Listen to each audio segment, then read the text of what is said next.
আমাদের মাদ্রাসার জেনারেল বিভাগ সহ পেলে থেকে নিয়ে 5 পর্যন্ত, পঞ্চম শ্রেণী পর্যন্ত শিক্ষাবর্ষটা জানুয়ারি থেকে ডিসেম্বর অংশের এই গতকালকে শিক্ষার একটি বছরও শেষ হয়েছে, আরেকটি বছর শুরু হচ্ছে। এই শিক্ষা আজকে শতাধিক কোমলমতি কচিকাচাদের হাতে, আমাদের কলিজার টুকরোদের হাতে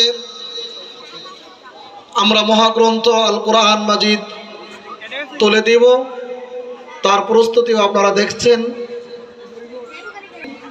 আমাদের এই ছাত্রছাত্রীদের অভিভাবক, অভিভাবিকা বৃন্দ এবং আমাদের যারা শহীদ রয়েছেন, আমাদের যারা আপনজন রয়েছেন, হিতাকাঙ্ক্ষী রয়েছেন, কল্যাণকামী রয়েছেন, তারাও এই কচিকাচাদেরকে চতুর্দিক থেকে ঘিরে রেখেছেন। আল্লাহ তাআলা এই ওনারা তাশরীফ আনবেন, ওনারা আসলেই আমরা আজকে এই বাদাল আসর ক্বাবলাল মাগরিব দোয়া কবুলের সময় প্রতিদিন আমরা এটা মনে রাখতে পারি, মনে রাখা উচিত। আসরের পরে মাগরিবের পূর্বে এই সময়টি হলো তাসবিহাত তাহলিলাত আদায়ের সময়, বিশেষভাবে দোয়া কান্নাকাটি করার সময়। এই সময় দোয়া করলে দোয়া কবুল হওয়ার আশা করা। এমন একটি মহতী সময়ে আমরা আজকে কোরআন মাজিদের সবক প্রদান করছি। আলহামদুলিল্লাহ, হাদিস শরীফের মধ্যে আসছে যেই কাজ বুধবার শুরু হয়, হেদায়েত কিতাবের প্রথম খণ্ডে মুকদ্দমার মধ্যে ওই হাদিস আনা হয়েছে, যেই কাজ বুধবার শুরু হয় ওই কাজ পূর্ণাঙ্গ হয়, বরকতপূর্ণ হয়। আজকে মানে ঘটনাক্রমে আজকের দিনটা বুধবার দিন, সবাই বলে আলহামদুলিল্লাহ। আমরা আশা করি আজকে যারা কোরআন মাজিদের সবক নিচ্ছেন, এই বুধবারের এই হাদিসের সবক, এই হাদিসের বরকত, হাদিসের বর্ণিত বরকত তারা সকলেই পাবেন। আমরা বলি আমিন, সকলে বলি আল্লাহুম্মা আমিন। আমাদের ফিকহে হানাফির সর্বশ্রেষ্ঠ ফিকহার তিনি তার এই কিতাবের পূর্ণতার জন্য এই বুধবারে লেখাটা শুরু করেছিলেন। আলহামদুলিল্লাহ, গোটা বিশ্বের মধ্যে ফিকহে হানাফির সমস্ত মাদ্রাসাগুলোতে এই হেদায়েত কিতাব পড়ানো হয়, আল্লাহ তাআলা কবুল করেছেন। আজকের এই দিনটাও বুধবার।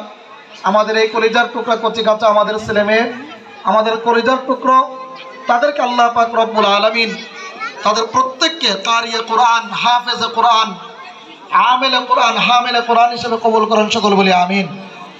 আচ্ছা, যারা ছবি তুলতেছেন দয়া করে কেউ এই বাচ্চাদের বাইরের কোনো ছবি নেবেন না। আমাদের মাদ্রাসাদের এটা অপমানজনক হবে, কারণ আমাদের মা বোনেরা সবাই এখানে উপস্থিত। এখানে যারা ছবি এবং ভিডিও করছেন, তো আমাদের এই বাচ্চাদের অভিভাবক হিসাবে অনেক মা বোনেরাই এসে থাকেন। এটা প্রচার হলে পরবর্তীতে আমাদের মধ্যে কিছু অবুঝ মানুষ আছে, কিছু অতি চালাক মানুষ আছে, তারা আমাদের বিরুদ্ধে অপপ্রচার করে, বলে এটা মাদ্রাসা না, এটা হলো কিন্ডারগার্টেন স্কুল। নাউজুবিল্লাহ বলেন, এটা কি স্কুল না মাদ্রাসা, কি বলেন? এই বাচ্চাদের অভিভাবক দয়া করে ছবি ভিডিও, আমাদের মা বোনদের কোনো ছবি ভিডিও কেউ তুলবেন না এবং কেউ এটা সংরক্ষণ করবেন না, কেউ এটা পোস্টও করবেন না ফেসবুকে, মেসেঞ্জারে, সামাজিক যোগাযোগ মাধ্যমে।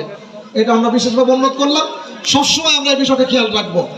আর যারা ছবি পোস্ট করতে চান, শুধুমাত্র এই বাচ্চাদেরটাই আপনারা করলে করতে পারেন, এটা আমরা উৎসাহ দিচ্ছি না, যদি কেউ করেন। আল্লাহ তাআলা আমাদেরকে শরীয়তের উপরে চলার তৌফিক দান করেন। এই জান্নাতুল মাওয়া মাদ্রাসার উসিলায় হাজারো মা বোনেরা ইসলামের ফরজ বিধান, পর্দার বিধান চর্চা করছেন বলে আলহামদুলিল্লাহ। হাজার ছেলেমেয়েরা কোরআন মাজিদের সবক পড়ছেন, কোরআন মাজিদের হাফেজ হচ্ছেন। হাফেজ এবং হাফেজাদেরকে সনদ দেওয়া হবে। যারা মাওলানা হয়েছে, আলেমা হয়েছে, তাদেরকে ইনশাআল্লাহ সময় মতো উপভোগ করব। আজকের এই মাহফিল সহ সকল আয়োজনকে আল্লাহ তাআলা বরকতপূর্ণ করে দিন, সকলে বলে আমিন।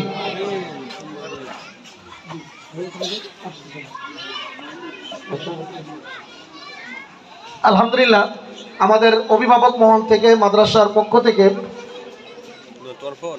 আমাদের মাদ্রাসা আব্দুল মালিক সাহেব একটু শুভেচ্ছা বিনিময় করবেন। 1-2 মিনিট করে ওনারা কথা বলার পরে আমরা সবক দিয়ে দিব ইনশাআল্লাহ। আমরা আশা করি আপনাদের ধৈর্যচ্যুতি ঘটবে না। আমরা একটু আপনাদের ধৈর্য ধারণ করার জন্য আপনাদেরকে আহ্বান করছি।